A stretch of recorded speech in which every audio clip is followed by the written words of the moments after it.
Route میں چل رہے ہیں، غیر ہیں، ان کے ساتھ کچھ مذاکرہ کرنے،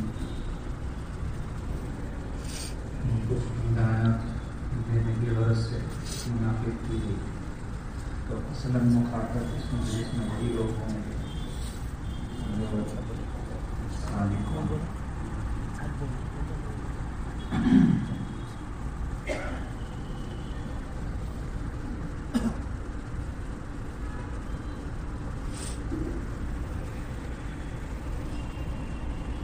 ایک بنیادی بات سب سے پہلے یہ ذہن میں رکھنا چاہیے کہ دین کے کسی بھی کام کا مطلب بیان کرنا نہیں ہوتا۔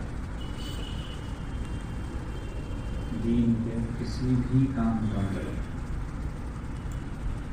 بیان کرنا، تقریر کرنا، جلسہ کرنا، پروگرام کرنا، یہ نہیں ہوتا۔ یہ مطلب ہی نہیں ہے دین کے کام۔ ہم لوگوں نے اسی کو کام سمجھ لیا ہے، چاہے وہ کسی بھی لائن سے ہو، کسی بھی شعبے سے ہو، بیان اور تقریر ہی اصل ہے اور بنیاد ہے، یہ ہم سمجھتے ہیں۔ چنانچہ سالکین بھی جب ان کے شیخ کسی مقام پر پہنچ جاتے ہیں یا خود ان کے مقام پر آ جاتے ہیں تو ان کا بیان سن لینا یہ کافی ہے، سمجھتے ہیں، جو غلط ہے۔ بالخصوص تصوف و سلوک کا تعلق بیان اور تقریر سے نہیں ہے۔ جتنے مشائخ چاہے جس سلسلے کے بھی ہوں، اگر ہم تحقیق کریں، دیکھیں تو پتہ چلے گا کہ ان میں سے مثال کے طور پر 10 میں سے ایک بھی مشکل سے مقرر ملے تقریر کرنے والے۔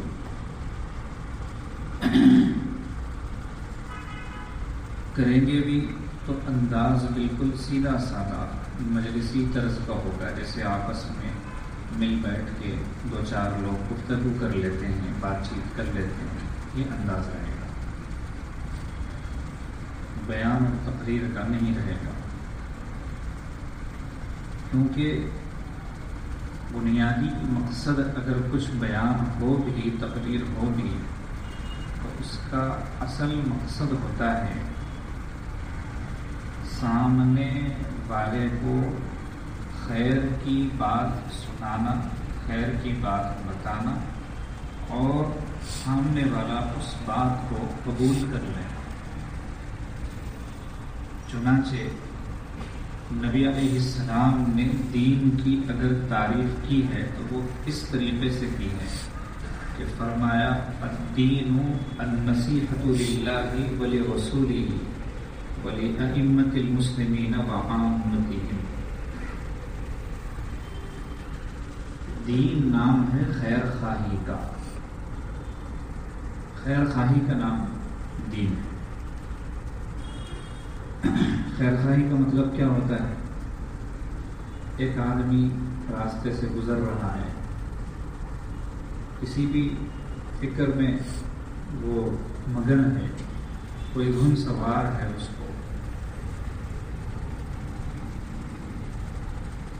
راستے میں گڑھا نظر آیا لیکن وہ دیکھا نہیں، دیکھا بھی تو ذہن چونکہ کام نہیں کر رہا ہوتا ہے تو آنکھ دیکھ کر بھی اندھی ہوتی ہے۔ یہ بات سبھی کو پتہ ہے۔ کسی انسان کا ذہن کسی سوچ میں، کسی فکر میں مصروف ہے تو سامنے کون ہے اس کا علم اس کو نہیں ہوتا، حالانکہ باوجود یہ کہ نگاہ جو ہے اس کو دیکھ رہی ہوتی ہے۔ تو قریب ہے کہ وہ اس گڑھے میں گر جائے، آپ اچانک اس کے قریب گئے، یا تو اس کا ہاتھ پکڑ کے اس کو روک لیا، یا پھر اس کو مخاطب کر کے کہ بھائی ذرا گڑھا ہے سامنے، بچ کے چلنا، ایسے کہہ دیا۔ کہ یہ جو عمل ہے اس کو خیر خواہی کہتے ہیں۔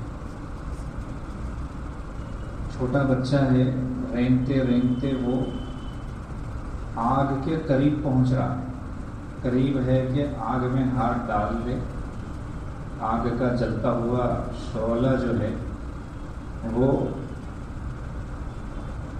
کچھ بتا رہا ہے.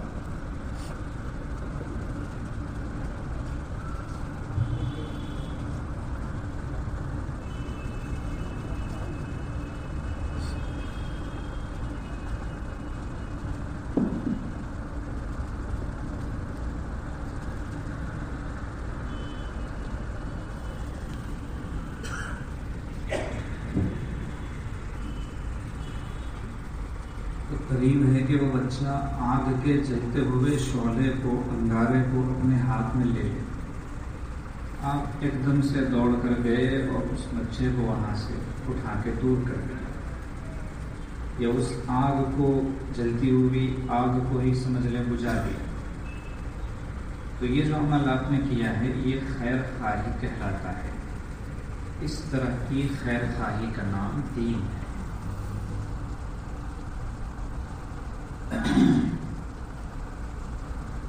تو بنیادی بات یہ عرض کی عاجز نے کہ ہم نے دین سمجھا ہے تقریر بیان کرنے کو، تقریر بیان سننے کو، یہ ذہنوں سے نکالا. کیونکہ اگر یہ بات ذہن میں رہے گی تو عمل صفر ہو جائے گا، عمل صفر ہو جائے گا.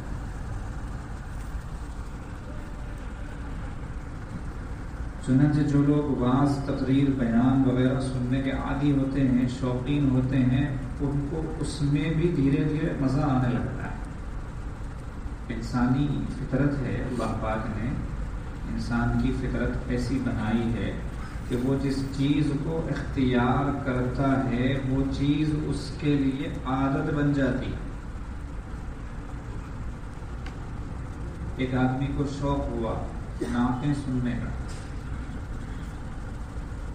ایک نعت سنی اس نے، دوسری سنی، تیسری سنی، چوتھی سنی، پانچویں سنی، دھیرے دھیرے نعت سننے کا اس پہ شوق لگ جاتا ہے، حتیٰ کہ ایک وقت آتا ہے وہ نعت سن رہا ہوتا ہے اور اسے یہ احساس بھی نہیں ہوتا کہ یہ نعت کیا ہے، اس کی شان میں یہ کلمات بولے جا رہے ہیں، کس کی شان میں پڑھنے والا پڑھ رہا ہے، کچھ ہوش نہیں ہوتا اس کو.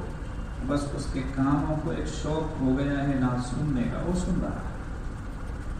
حتیٰ کہ تلاوت قرآن پاک کے تعلق سے بھی یہی بات کبھی ہو جاتی ہے کہ شوق اور عادت میں یہ چیز بدل جاتی ہے، عبادت کا تصور بھی اس وقت نہیں ہوتا. چنانچہ قرأت کے جو مقابلے ہوتے ہیں ان مقابلوں میں عبادت کا تصور نہیں کے برابر ہوتا ہے، الا ماشاء اللہ. اگر کوئی اپنی نیت کو درست کر لے اور بار بار اپنی نیت کو جانچتا رہے تو ایک الگ بات ہے، ورنہ صورت حال یہ ہے کہ مسابقوں میں، مقابلوں میں تقریباً عبادت کا تصور نہیں رہتا، اور پھر وہاں پر دکھانے کا بھی جذبہ کارنامہ ہو جاتا ہے کہ سامنے والا سن کر خوش ہو اس لیے پڑھ رہا ہے. تو یہ ساری چیزیں اگرچہ دین کا حصہ ہیں، بیان بھی دین کا حصہ ہے، نعت بھی دین کا حصہ ہے، تلاوت بھی دین کا حصہ ہے، لیکن جب یہی چیزیں مقصود بن جاتی ہیں، کام مقصود نہیں ہوتا، تو پھر انسان انہی چیزوں میں الجھ کر رہ جاتا ہے، مقصود سے غافل ہو جاتا ہے. یہ بات عاجز نے اس لیے کہی کہ صالحین بھی آج کل بیان سننے کا شوق رکھتے ہیں، بس عمل الا ماشاء اللہ. چنانچہ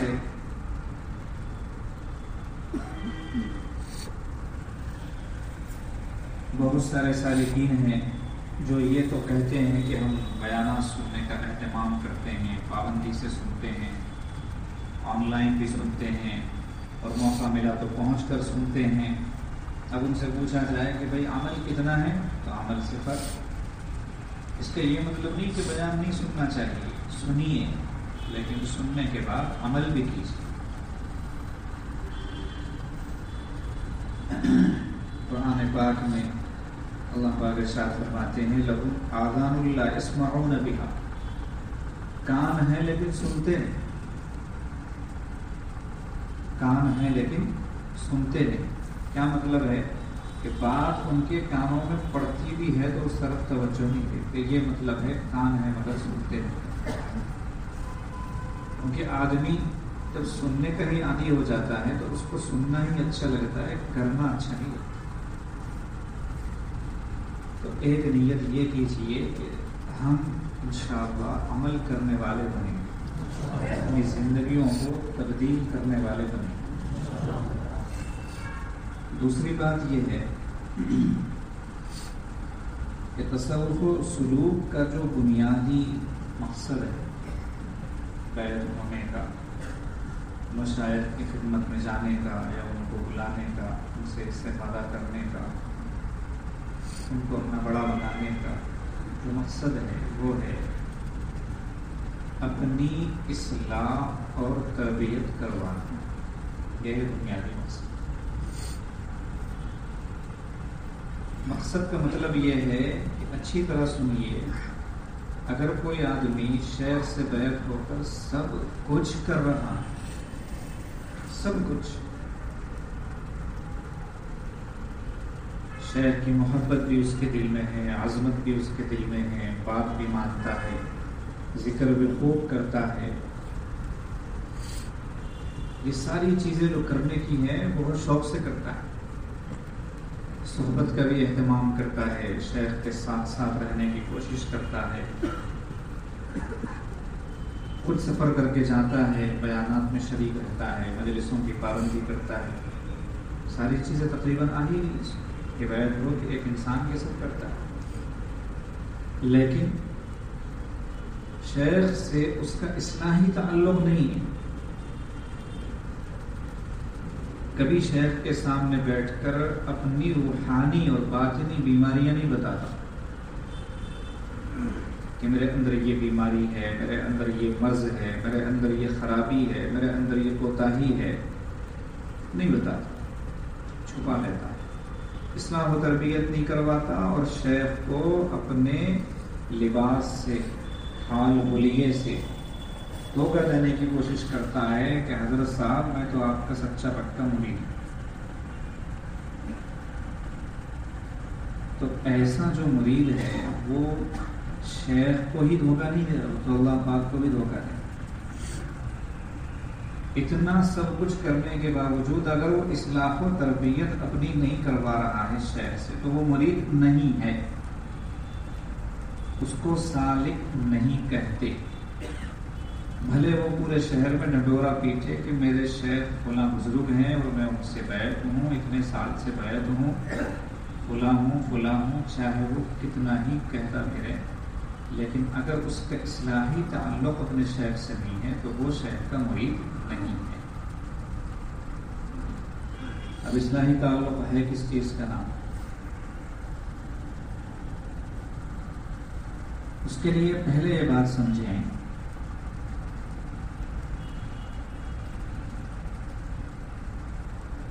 ایک آدمی ہے, اس کو بخار ہو گیا.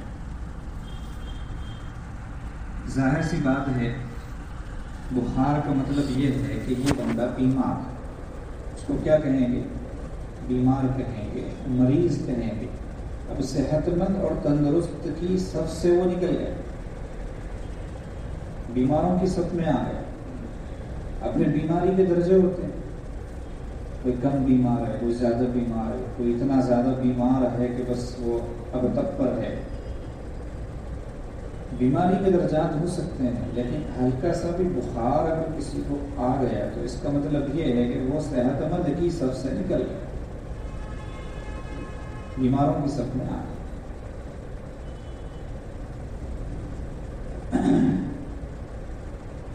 اب وہ بیمار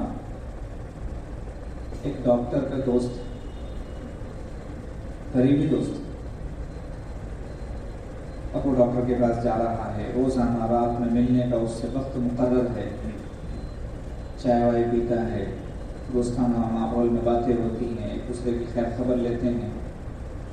2 گھنٹے 3 گھنٹے اس ڈاکٹر کے ساتھ وقت گزارا,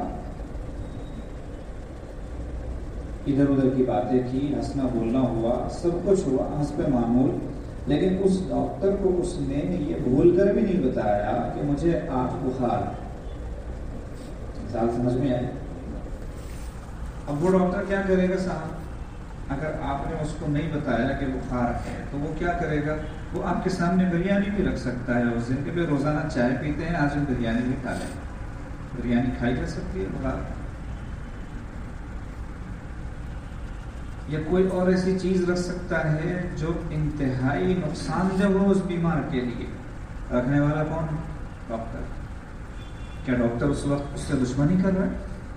بالکل بھی نہیں، دوستی کر رہا ہے، دوستی کا حق ادا کر رہا ہے.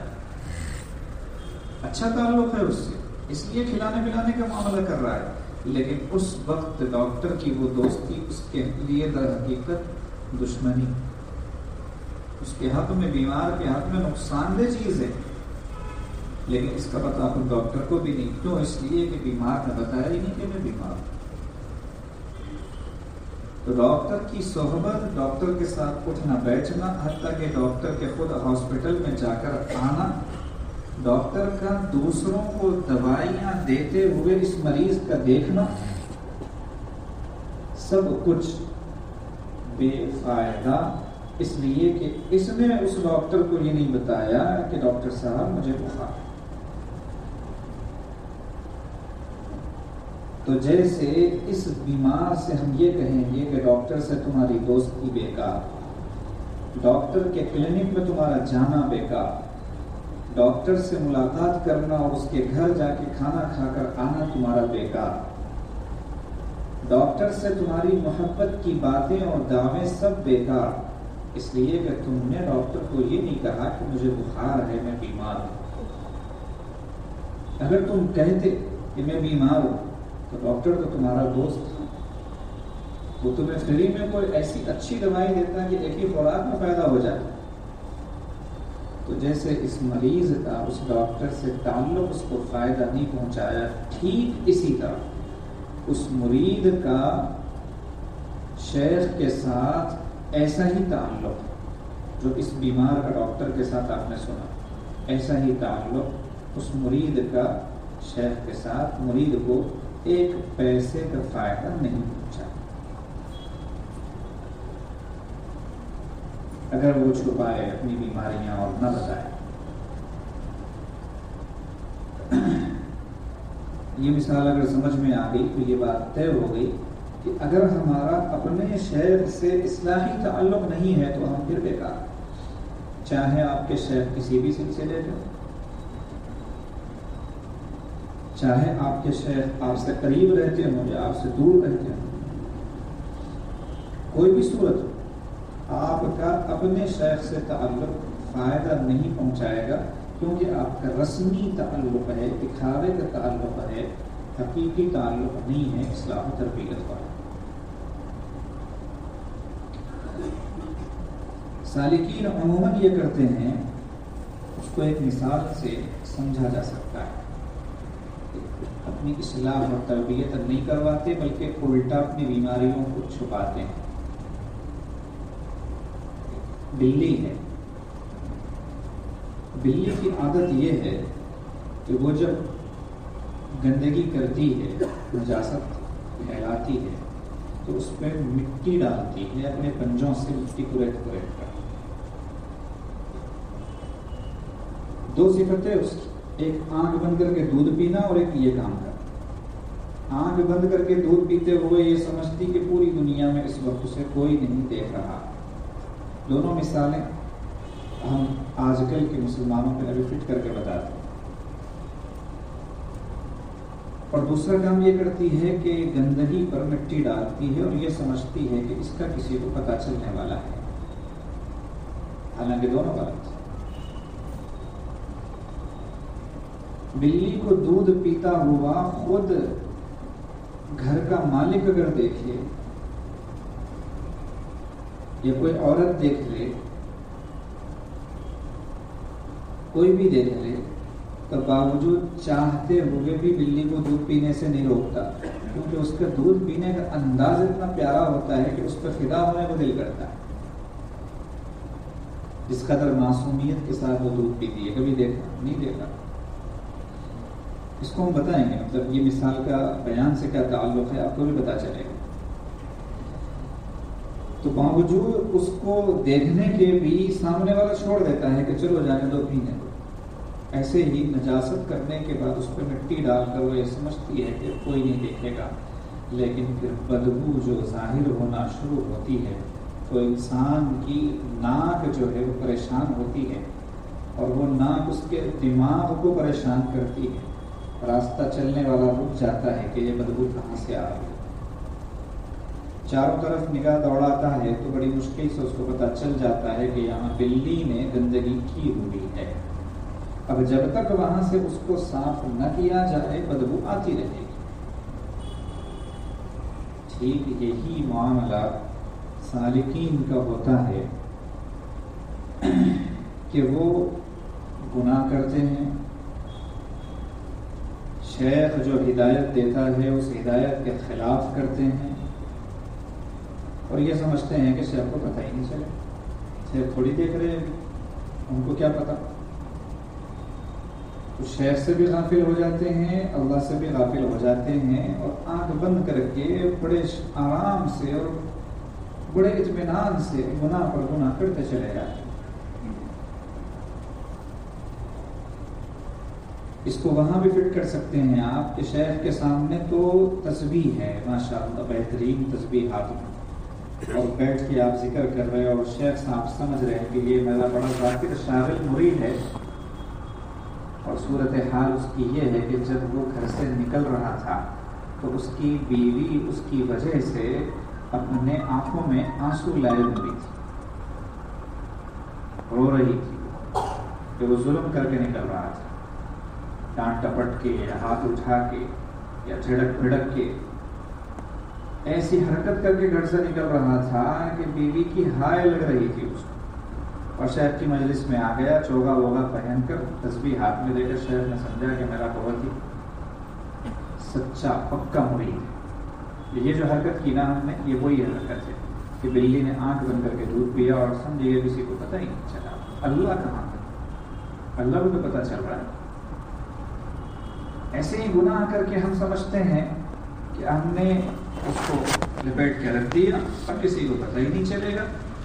ہم نے گناہ کیے ہیں رات کی تنہائی میں، بستر میں، چادر میں چھپ کر، کسی نے دیکھا ہی نہیں، بیوی کو بھی خبر نہیں لگی، بچوں کو بھی خبر نہیں لگی، اس کا کسے پتہ چلے گا؟ لیکن علیم بذات الصدور نے سب کچھ جان لیا، جو دلوں کے بھید کو جانتے ہیں انہوں نے سب دیکھ لیا۔ اب یہ رات بھر کی گناہ گاری کا علم کسی کو بھی نہیں، حتیٰ کہ وہی بندہ فجر کی نماز کے لیے مسجد آیا، امام صاحب اتفاق سے نہیں آ پائے تو لوگوں نے اسی کو آگے بڑھا دیا، بھائی تم فلاں بزرگ کے مرید ہو، خاص مرید ہو، ایسے ویسے بھی نہیں، ماشاءاللہ، لہذا آپ ہی نماز پڑھا دیجیے۔ اب حال کو لیے کہ اعتبار سے اس کو مصلی پہ بھیج دیا گیا، لیکن اس کی رات کیسے گزری؟ اس نے سمجھا کہ میں نے پوری مخلوق کو دھوکہ دے دیا، پیر کو دھوکہ دے دیا، سب کو دھوکہ دے دیا، اور لوگوں کو پتہ بھی نہیں چلا۔ لیکن اللہ کو تو معلوم ہے کہ اس مصلی پہ ٹہر کے اللہ اکبر کہنے والے نے رات کیسے گزاری۔ تو یہ جو صورتحال ہے ہم گناہ کر کے لپیٹ کے رکھ دیتے ہیں اور سمجھتے ہیں کہ کسی نے نہیں دیکھا، لیکن اس کی گندگی ظاہر ہے۔ گناہ کے اثرات انسان کی زندگی ہی میں ظاہر ہو کر رہتے ہیں۔ ہمارے حضرت جی دامت برکاتہ میں ارشاد فرماتے ہیں اس کی پہلی ابتدا، شروعات اور آغاز جو ہے یہاں سے ہوتا ہے کہ انسان کے دل میں بے چینی جنم لیتی ہے، بے چینی، بے سکونی، بے اطمینانی، اختلاج، گھبراہٹ، ڈپریشن، یہ چیزیں جو ہے نا ایک ہی کیفیت کے مختلف نام ہیں، یہ چیزیں شروع ہوتی ہیں۔ اب سمجھتا ہے کہ یہ کام کا ٹینشن ہے، اوور ٹائم جاب کر رہا ہوں اس کی وجہ سے ہو رہا ہے، دکان پہ زیادہ وقت لگ رہا ہے اس لیے ہو رہا ہے، بیوی اچھی نہیں ملی اس لیے ہو رہا ہے، بچہ نافرمان ہے اس لیے ہو رہا ہے، مقروض ہو گیا ہوں اس لیے ہو رہا ہے، یہ سب غلط ہے، یہ سب غلط ہے۔ ان میں سے ہر چیز بڑے سے بڑے اللہ والے کے ساتھ ہو سکتی ہے۔ جتنی چیزیں عاجز نے گنائی ہیں نا، بڑے سے بڑے اللہ والے کے ساتھ بھی ہو سکتی ہیں کہ اس کی بیوی صحیح نہیں ہو سکتی، اس کے بچے اس کے حق میں نافرمان ہو سکتے ہیں، مقروض بھی ہو سکتا ہے، وہ اس کی جو ڈیوٹی اور جاب کے اوقات ہیں وہ بھی بہت ہو سکتے ہیں کہ وہ تھک جائے، کاروبار اس کا بھی لمبا چوڑا ہو سکتا ہے کہ زیادہ وقت لگانا پڑے۔ جتنی چیزیں عاجز نے گنائی ہیں وہ ساری ایک بڑے اللہ والے کے ساتھ بھی ہو سکتی ہیں۔ اگر اس کی وجہ سے بے چینی ہوتی تو وہ بھی بے چین ہوتا، لیکن وہ بے چین نہیں ہوتا۔ اصول ہے اللہ کا کہ جو اللہ کا دوست ہوتا ہے، باہر چاہے جتنی آندھیاں چلے، جتنے طوفان آئیں، جتنے زلزلے آئیں، اندر میں اس کی دنیا بڑی پرسکون ہوتی ہے، بہت پرسکون ہوتی ہے۔ اندر اس کو کوئی غم نہیں ہوتا، کوئی پریشانی نہیں ہوتی۔ تو اگر اس وجہ سے بے چینی تھی تو اس کو بھی ہونی چاہیے تھی، حالانکہ اس کو نہیں ہے، مجھے ہے، تو اس کا مطلب یہ گناہ کا اثر ہے۔ ہمارے حضرت فرماتے ہیں کوئی نہ کوئی گناہ ہی ہوتا ہے جو دل کو بے چین کیا ہوا ہوتا ہے۔ تو جتنے لوگ یہ شکایت کرتے ہیں پریشان، بے چین، راتوں کو نیند نہیں آتی، ٹیبلٹ لینے کے باوجود بھی نہیں آتی، اس میں کوئی شک نہیں، کوئی دو رائے نہیں کہ اس کی وجہ گناہ ہے۔ اچھا، اب اس میں ایک راستہ ایسا بھی جاتا ہے، وہ کون سا راستہ ہے کہ اس طرح کے پریشان لوگ کیا کہتے ہیں کہ حضرت سب کچھ ٹھیک ہے، بس کرتوت ہے بولے مولا صحیح کرائے، آپ کا چڑھائے اتارے، نہیں سمجھ رہے اشارہ، اس وجہ سے میں پریشان ہوں، ورنہ میں تو بہت بڑا اللہ والا ہوں۔ فضیل بن عیاض مجھ سے روزانہ مصافحہ کرے آ کر، باعزید بستامی وہ میری مجلس میں آ کے بیٹھے، جنید بغدادی مجھ سے دعا کی درخواست کرے، میں تو ایسا آدمی ہوں، وہ تو کسی نے کروا دیا اس لیے میرا معاملہ۔ ہمارے حضرت فرماتے ہیں کروانے کے لیے آپ کی عمل کافی ہے۔ ہمارے جو اعمال بد ہیں نا، برے اعمال، وہ کروانے کے لیے بہت کافی۔ وما اصابکم من مصیبت فبما کسبت ایدیکم، اللہ کا فیصلہ ہے، تم کو جو کچھ بھی مصیبت پہنچ رہی ہے فبما کسبت ایدیکم، یہ تم خرید رہے ہو، خرید رہے ہو، حتیٰ کہ اللہ پاک کا بھی اس میں کوئی قصور نہیں، آپ خرید رہے، تو کوئی کیا کرائے گا؟ تو یہ تو ایک الگ ہی لائن ہے، نماز سے دور کرنے والی، اللہ کی یاد سے دور کرنے والی، سنت سے دور کرنے والی، نبی علیہ السلام سے دور کرنے والی، سب سے آخر میں ایمان سے محروم کرنے والی، عملیات کی لائن۔ کم از کم وہ لوگ جو نسبت کے راستے پہ چل رہے ہیں، بیعت ہیں کسی سے، سلوک کا راستہ طے کر رہے ہیں، اللہ کا ذکر کرتے ہیں، شہر سے تعلق ہے، ان کو تو کم از کم یہ یقین کر لینا چاہیے کہ یہ انتہائی فالتو چیز ہے، اس کا تعلق دین و شریعت سے نہیں ہے۔ تو اگر ہم یہ سمجھیں کہ ہماری پریشانیاں اس وجہ سے ہیں کہ کسی نے کرا دیا اور چلے گئے ادھر، تو واپس کبھی نہیں آئیں گے، یہ بات بھی طے ہے۔ تو کرنے کرانے کا بھی کوئی تعلق نہیں ہے ہماری پریشانیوں اور مصیبتوں سے۔ اب کیا بچا؟ صرف یہ بات بچی کہ اصل میں ہمارے گناہ ہیں جو ہمیں پریشان کیے ہوئے۔ اب آئیے، بیعت کس لیے ہوتے ہیں، اصلاحی تعلق کس کو کہتے ہیں؟ اب شیخ کو یہی بتانا، اس مریض کی طرح نہیں بننا جس نے اپنے ڈاکٹر دوست کو نہیں بتایا اور بریانی کھا کے واپس آ گیا اور کل کے دن مرض بڑھ گیا تو اس نے کہا کہ خود ڈاکٹر میں کھلائی. تو بیعت ہونے کے بعد شیخ سے ملتے رہنا، ایک بار ملنا، دو بار ملنا نہیں، ملتے رہنا اور ملتے رہ کر بتاتے رہنا کہ میرے اندر یہ شہوت کا مرض ہے، قابو میں نہیں ہے، پریشان ہو جاتا ہوں، نگاہ بھٹکتی رہتی ہے، راستہ چلتا ہوں تو انسانوں کی طرح نہیں چلتا ہوں، جانوروں کی طرح ادھر ادھر منہ مارتا رہتا ہوں، وغیرہ وغیرہ. جو بھی اپنی کیفیت ہو یہ بتانا شیخ کہ میرا یہ مرض ہے. اگر بتا رہا ہے اور بتانے کے بعد پھر شیخ اس کو جو علاج بتا رہا ہے اس کے مطابق وہ عمل کر رہا ہے، تو اب اس سے بحث نہیں کہ وہ نقش بندی ہے کہ چشتی ہے کہ قادری ہے کہ سہروردی ہے. بس اللہ اس کو مل جائے، اللہ کی ولایت اور دوستی اس کو نصیب ہو جائے، اللہ کی محبت اور معرفت اور اللہ کا ایسا تعلق جو اس کو دنیا میں بھی کامیابی دلائے گا اور آخرت میں بھی وہ نصیب ہو جائے گا اگر یہ کام کر رہا ہے.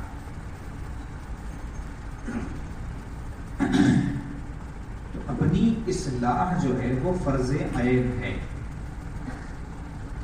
ایک بات فقہاء کرام فرماتے ہیں کہ کم از کم اس قدر قرآن پاک پڑھنا آ جائے کہ حروف کی ادائیگی صحیح ہو کہ بندہ جو پڑھے تو اس کے معنی وہی ہو، معنی نہ بدلے. اتنا صحت کے ساتھ قرآن پاک کی تلاوت سیکھنا فرض ہے. اس لیے کہ اگر اتنا نہیں سیکھا تو نماز نہیں ہوگی اس کی، لہذا فرض ہے.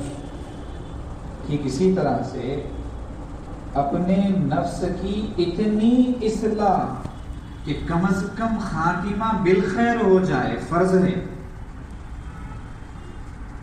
اب اس کے بعد سنیے، ہمارے حضرت ارشاد فرماتے ہیں جو آدمی گناہ پر گناہ کرتا چلا جاتا ہے، گناہ پر جم جانا جس کو کہتے ہیں، اگر چھوڑا بھی تو ایک دن چھوڑے گا، دو دن چھوڑے گا، تیسرے دن پھر تو یہ جو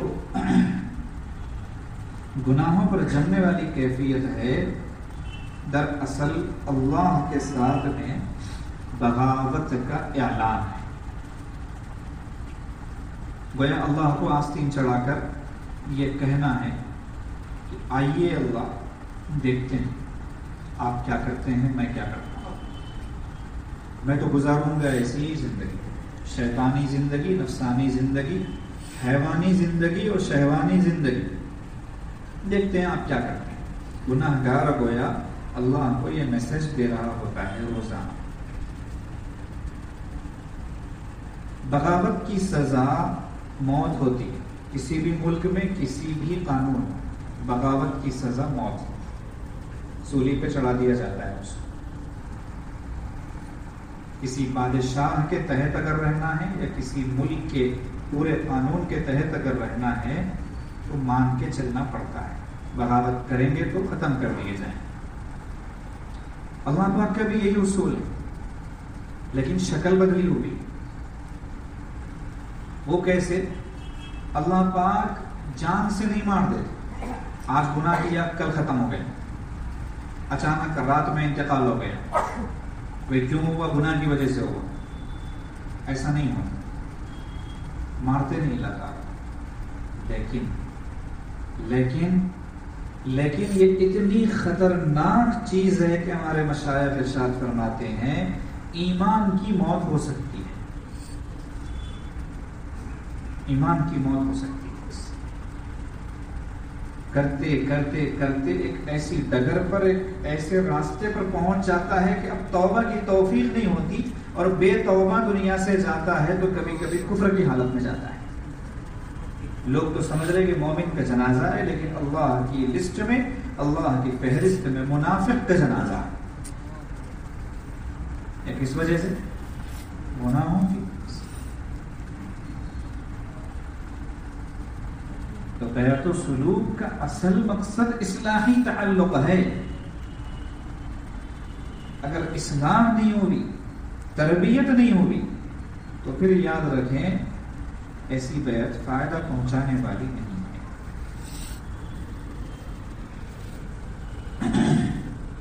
اب اصلاح و تربیت کے لیے رکاوٹ جو چیز بنتی ہے وہ کیا ہے سنیں۔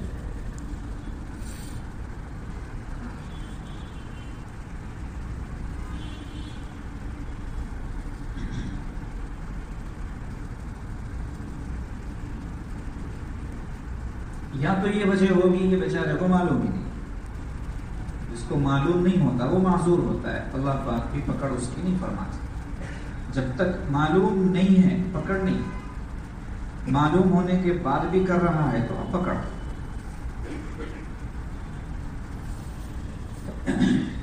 تو جو آدمی معلوم نہ ہونے کی بنا پر کہ بیعت کس لیے ہوتے ہیں، کیا کرنا ہوتا ہے، اس کو معلوم ہی نہیں ہے تو ٹھیک ہے، یہ ایک الگ بات ہے۔ معلوم ہے پھر بھی اصلاحی اور تربیتی تعلق شیخ سے نہیں رکھ رہا، تو اب اس کی کیا وجہ ہے؟ اس کی وجہ صرف اور صرف اور صرف ایک ہوتی ہے، تصوف و سلوک کی دنیا میں شیخ سے تعلق قائم کر کے بھی اپنی اصلاح و تربیت نہیں کروا رہا ہے، باوجود جانتے اور بوجھتے ہوئے کہ اصلاحی تعلق و تربیت ضروری ہے، تو اس کی وجہ صرف یہ ہوتی ہے کہ اندر میں ہے، میں، کبر، تکبر، بڑائی، اپنے آپ کو شیخ کے سامنے ظاہر نہیں کرنا چاہتا، بتانا نہیں چاہتا کہ میرے اندر یہ مرض ہے، یہ مرض ہے۔ اگر شیخ جان لے گا تو کیا سوچے گا میرے بارے میں؟ بھئی یہ تو بہت ہی بنیادی غلطی آپ سے ہو رہی ہے۔ اگر آپ نے یہ سوچا ہوا ہے کہ میرے امراض اور میری باطنی حالت شیخ کو پتہ چلے گی تو شیخ کیا سوچیں گے، تو آپ کو یہی نہیں پتا کہ تصوف و سلوک ہے کیا، یہی نہیں پتا۔ مشائخ نے لکھا ہے، اس میں ہلکا سا گمان یہ ہو سکتا ہے کسی کو کہ میری ساری باتیں شیخ صاحب جان لیں گے تو دوسرے کو بولیں گے، ہلکا سا گمان آ سکتا ہے، پھر میرا راز فاش ہو جائے گا۔ مشائخ کی دنیا کا متفقہ فیصلہ ہے کہ وہ شیخ جو اپنے مرید کے راز کو نہ چھپائے وہ شیخ کامل نہیں ہے،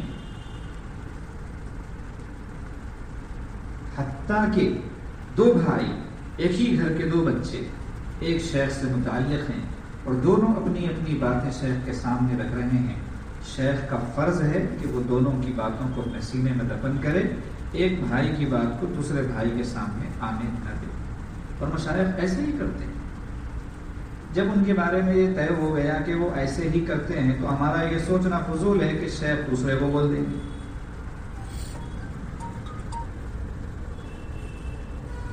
تو مرید کا کام یہ ہے کہ شیخ کے سامنے اپنا کچا چٹا سب رکھ دے۔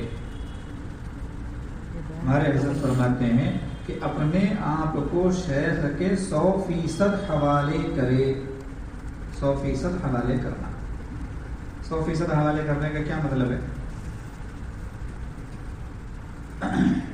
ایک باپ نے اپنے بچے کو پیسے دے کر بازار بھیجا اور ساتھ میں لسٹ بھی دے دی کہ یہ سامان آپ کو لانا ہے۔ اب بچہ گیا بازار، چیزیں خریدا، لایا سب کچھ، کوئی ایک چیز بھی اس میں سے چھوٹی ہوئی نہیں ہے۔ اب آنے کے بعد باپ کے سامنے ایک ایک چیز رکھتے جا رہا، آخر میں ایک چیز چھپائی، وہ نہیں۔ اب باپ نے فہرست دیکھی، کہا یہ بھی تو لکھا ہوا ہے نا لسٹ میں، تب کہہ رہا ہاں جی جی یہ لیجیے۔ تو یہ جو اس نے شروع میں ایک چیز چھپا لی تھی اور باپ کے پوچھنے پر دی، تو دینے سے پہلے جب تک چھپایا ہوا تھا وہ گویا 100% چیزوں کو حوالہ نہیں کرنے والا تھا۔ اس نے چیزوں کو 100% باپ کے حوالے نہیں کیا۔ باپ کے پوچھنے پر جب وہ آخری چیز بھی دے دی تو اب اس نے وہ ساری چیزیں 100% باپ کے حوالے کر دی۔ ایسا ہی ہے، ٹھیک اسی طرح شیخ کے حوالے اپنے آپ کو 100% کرنے کا مطلب یہ ہوتا ہے کہ 99 بیماریاں بتا کے ایک بیماری نہیں چھپانا، بلکہ وہ بھی بتا دیں 100 کی 100 بتا دینا کہ میرے اندر یہ بیماری یہ بیماری یہ بیماری. اب اس کے بعد صرف بتا کے خاموش ہو جانا نہیں، بلکہ شیخ سے یہ کہنا کہ اب آگے آپ جو علاج بتائیں گے، جو ہدایت دیں گے، جو حکم دیں گے، آنکھ بند کر کے تسلیم کروں گا. یہ ہے 100% حوالہ کرنا اپنے آپ. جو بندہ ایسا کرتا ہے اپنے شیخ کے ساتھ، یوں سمجھ لیجئے کہ روحانیت کی دنیا میں اس کی جو تیزی ہوتی ہے، اسپیڈ ہوتی ہے، رفتار، اس کو مثال سے سمجھاتا ہے عاجز کہ ایک آدمی بائک پر جا رہا ہے، آٹو میں جا رہا ہے، کار میں جا رہا ہے، بس میں، یہ جو سواریاں ہیں ان میں سفر کر رہا ہے، اور ایک آدمی ایئرپورٹ جا کر سیدھے پلین سے جا رہا ہے. تو دونوں میں کتنا بڑا فرق ہے؟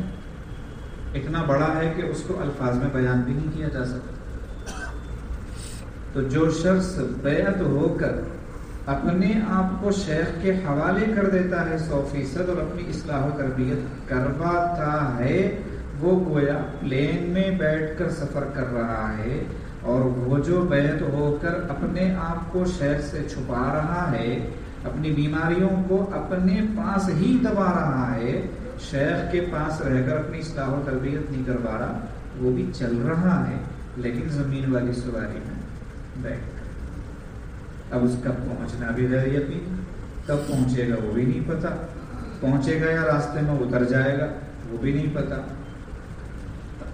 تو روحانیت کی دنیا میں انتہائی تیزی کے ساتھ ترقی اسی شخص کی ہوتی ہے جو اپنی اصلاح اور تربیت کروائے.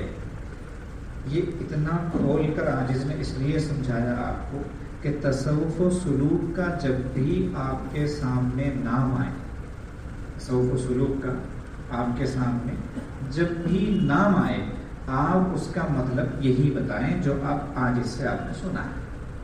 یاد رہے گا یہ مطلب ہے. خوب ذکر کرنا یہی تصوف و سلوک ہے، سراسر غلط. کئی مرتبہ وہ لوگ جو کسی شیخ سے بیعت نہیں ہوتے وہ بھی ذکر کرتے ہیں، ماشاءاللہ معمول ہوتا ہے ان کا 500 دفعہ استغفار کی تسبیح، درود شریف کی تسبیح، 1000 دفعہ وہ سبحان اللہ کی تسبیح، تیسرے کلمے کی تسبیح وغیرہ وغیرہ جتنے بھی ذکر کرتے ہیں. بلکہ بعض لوگ بغیر شیخ کے لا الہ الا اللہ بھی کرتے ہیں، یہ بھی ذکر کرتے ہیں لوگ. لیکن اسی کا نام اگر تصوف و سلوک ہوتا تو پھر شیخ کی ضرورت نہیں ہوتی. یہ پوائنٹ سمجھیے، نقطہ. اگر اسی کا نام تصوف و سلوک ہوتا تو پھر شیخ کی ضرورت نہیں. آپ خود سے ذکر کر لیجیے، خود سے تلاوت کرنے والے بن جائیے، خود سے تہجد گزار بن جائیے، خود سے داڑھی رکھ لیجیے، خود سے اسلامی لباس اپنا بنا لیجیے. ماحول میں رہے گا تو آسان ہے آدمی کے لیے. آپ نے دیکھا لوگ سعودی عرب میں جو جاتے ہیں کمانے دبانے کے لیے، دبئی جاتے ہیں، یہاں بھی آتے ہیں تو آپ کو شیخ بن کے دکھاتے ہو، وہاں کا کوک ووک پہن کر. دیکھا کبھی ایسے لگتا ہے جیسے تھوڑا سا لمبا چوڑا ہو اور رنگ بھی کھلا ہوا ہو تو اس کو لوگ شیخی سمجھ کے عربی میں بات کریں. تھوڑا سا داڑھی وغیرہ کا بھی اسٹائل وہیں کا اگر بنا لیں. کیوں سمجھا اس کو شیخ؟ اس لیے کہ وہ ماحول میں رہتے ہوئے اپنے آپ کو اسی طرح ملے گا، حالانکہ وہ یہاں ہے. تو ماحول میں رہتے ہوئے یہ چیزیں مل جائیں گی آپ کو. شیخ کس لیے؟ شیخ اس لیے جو ابھی آپ نے سنا تفصیل سے، اس لیے شیخ. جتنے پیغمبر دنیا میں آئے ہیں وہ لوگوں کو، آدمیوں کو انسان بنانے کے لیے آئے ہیں. آدمی ہونا الگ ہے، انسان ہونا الگ ہے، دونوں میں بہت بڑا فرق ہے. اصلاح و تربیت سے پہلے وہ صرف آدمی ہے، اصلاح و تربیت کے بعد وہ انسان ہے. آپ کو مثالیں تھوڑی کڑک لگیں گی لیکن سنیے تاکہ سمجھ میں آئے بات. 3 بجے رات 4 بجے رات تہجد کے لیے اٹھ کر برتنوں کو پٹکنے والا، زور زور سے آوازیں کر کے، یہاں تک کہ پورا گھر بیدار ہو جائے اور سب کو پتا چلے کہ حضرت اٹھ گئے ہیں اور تہجد پڑھنے والے ہیں، یہ آدمی ہے، انسان نہیں ہے۔ انسان کون ہوتا ہے؟ اما جان عائشہ رضی اللہ تعالیٰ عنہ روایت کرتی ہیں کہ نبی علیہ السلام رات کو اٹھے تہجد کے لیے، ایسے اٹھے کہ پتہ ہی نہیں چلا، بہت آہستہ سے جوتے میں پیر ڈالا، پر میں سب دیکھتی رہی کہ کرتے کیا ہیں، تاکہ مجھے پتا چلے کہ کیا عمل ہوتا ہے نبی علیہ السلام کا، کب کیا کرتے ہیں۔ میں دیکھ رہی کہ چادر اوڑھ گئے، انتہائی آہستہ آواز میں دروازہ کھولا اور پھر بہت آہستہ انداز میں اس کو بند کیا اور تشریف لے گئے۔ یہ ہے انسان۔ یہ کیا ہے؟ انسان۔ اب آپ کہیں گے تہجد گزار ادھر بھی ادھر بھی، ہاں، تربیت کے بغیر تہجد گزاری کرنے والا وہ شخص، وہ آدمی ہی ہے، انسان نہیں ہے، اور یہاں تربیت کے بعد اس طرح تہجد پڑھنے والا یہ انسان۔ بیوی بیمار ہے، بخار ہے، کوئی دوسری بیماری ہوگی، کچھ بھی ہو گیا، اب وہ بیچاری جو ہے لیٹ گئی تھی، دوائی لے کر اس کو نیند لگ گئی۔ اب سیٹ صاحب کے، چیئرمین صاحب کے، مینیجر صاحب کے، ڈائریکٹر صاحب کے، فلاں صاحب کے گھر کو جانے کا وقت آ گیا۔ اب یہ گھر گئے، گھر جا کے انہوں نے دروازہ کھٹکھٹایا، ایک بیل، دوسری بیل، تیسری بیل، دروازہ نہیں کھلا۔ کچھ دیر کے بعد اندر سے بیوی آئی، گرتے پڑتے، آنکھیں ملتے ہوئے، اور اس نے دروازہ جیسے ہی کھولا یہ نان اسٹاپ شروع ہو گیا، بنا اسٹیشن کا ریڈیو، پوچھا بھی نہیں، اس کی حالت دیکھی بھی نہیں۔ یہ کون ہے؟ یہ آپ ہی بولیے۔ آدمی۔ یہ انسان نہیں، یہ انسان نہیں۔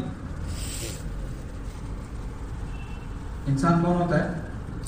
بیل بجائی، دروازہ نہیں کھلا، خاموش ہو گیا، ہو سکتا ہے واش روم میں، ہو سکتا ہے کسی اور اہم کام میں، ہو سکتا ہے اتنی دور ہو کے بیل کی آواز سنائی نہیں دی، کوئی بھی تعبیر۔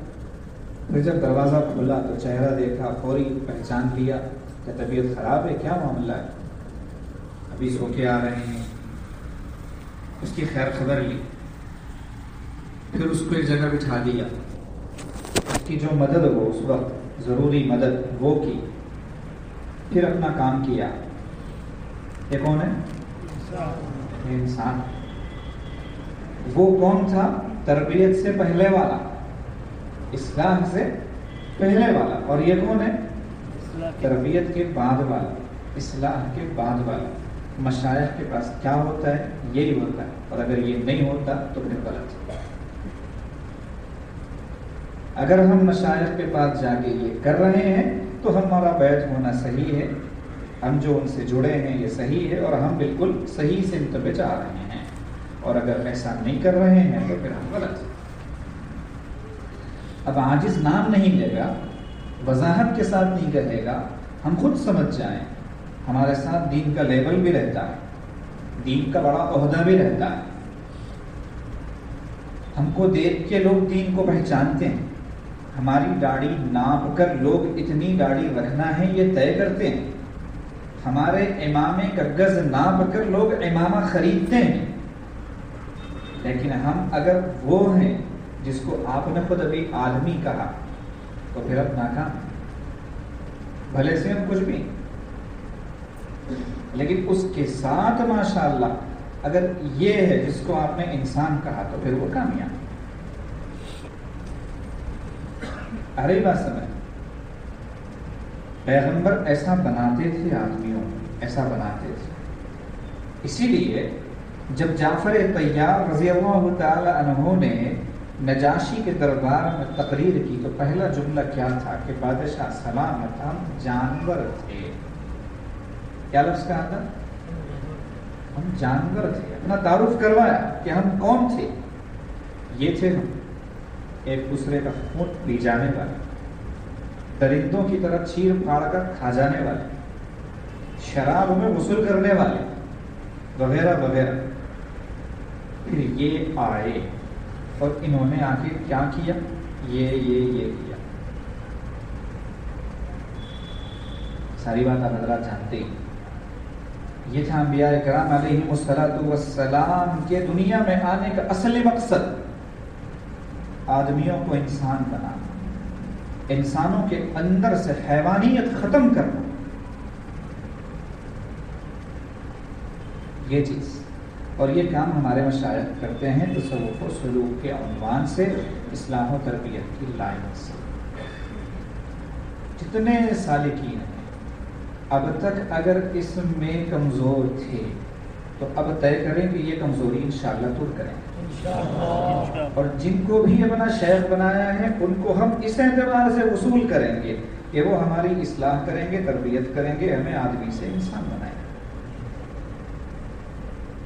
اب آدمی اور انسان کی ایک دو مثالیں عاجز نے دی، لیکن آپ کو اگر یاد رکھنا ہے تو ایک جملہ یاد رکھیے کہ انسان کون ہے.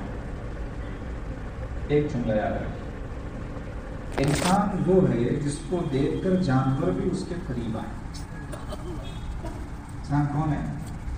کہ اس کو دیکھ کر جانور بھی اس کے قریب آئے، یعنی ان کو بھی احساس ہو کہ یہ ہمیں نقصان نہیں دے گا، یہ ہم پر پتھر نہیں پھینکے گا، یہ ہمیں کانٹ اور مار نہیں ڈالے گا. اس کو یقین ہوتا ہے. جیسے نبی علیہ السلام کے بارے میں سارے جانوروں کو یہی یقین تھا. اونٹ نے آ کر نبی علیہ السلام کے پاس مالک کی شکایت اسی لیے کی تھی کہ وہ مالک اس کا آدمی تھا اور یہ انسان تھا. اتنا احساس تو خود جانور کو بھی ہو گیا تھا. تو انسان وہ ہے جس کو دیکھ کر جانور بھی اس کے قریب آئے. اس کو انسان نہیں کہتے چاہے وہ 100 من کا ہو. اکھاڑے میں اگر اتر جائے تو کسی کی ہمت ہی نہ ہو اس کے سامنے آنے کی، لیکن وہ ایسی حیوانیت والا ہے کہ بیوی اس سے پناہ مانگتی ہے کہ گھر میں جتنا نہ آئے اتنا اچھا. بچے اس کو دیکھ کے پناہ مانگیں گے، جتنا نہ نظر آئے اتنا اچھا. وہ اس دروازے سے آئے تو یہ اس دروازے سے نکل جائے، وہ اس کمرے میں جائے تو یہ دوسرے کمرے میں جائے. اور اس کو لوگ فخریہ انداز میں بتاتے ہیں. میں جب جاتا ہوں بیوی بچے کانپ جاتے ہیں. ہمارے ایک بزرگ رحمۃ اللہ علیہ تھے، وہ فرماتے تھے کیوں آپ لومڑی ہیں، بھیڑیاں ہیں، کیا ہے آپ کی تعریف کیا ہے؟ شیر ببر ہے کہ آپ جاتے ہی بیوی ادھر کمرے میں بھاگ جائے اور بچے دوسرے کمرے میں بھاگ جائیں.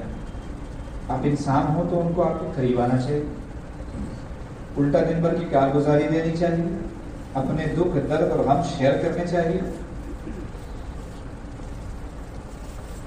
تو دراصل تصوف و سلوک اخلاق کی درستگی کا دوسرا نام. اور یہ جو شعبہ ہے نا اخلاق کی درستگی والا، اس زمانے میں مردہ ہو گیا اس زمانے میں. اب آتے ہیں جو بات ہم نے کہی تھی کہ میں کی وجہ سے اسلام و تربیت اپنی نہیں کرواتا.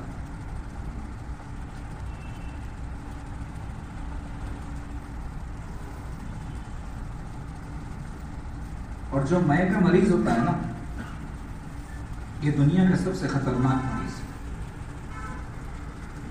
جسمانی بیماریوں میں کینسر اتنا خطرناک نہیں ہے، ایڈز اتنا خطرناک نہیں ہے، اور یہ جو کورونا آ کے گیا ہے یہ بھی اتنا خطرناک نہیں ہے. اس سے بھی بڑی کوئی بیماری آئی تو وہ بھی اتنی خطرناک نہیں ہے. کوئی بھی بیماری اتنی خطرناک نہیں ہے جتنی میں کی بیماری خطرناک ہے. یہ ایسی خطرناک بیماری ہے کہ اس کا علاج جسمانی ڈاکٹروں کے پاس بھی نہیں ہے کہ آپ وہاں جا کے علاج کروائیں. حتیٰ کہ دین کے کسی بھی شعبے میں اس کا علاج نہیں ہے. مدارس والوں کے پاس بھی اس کا علاج نہیں.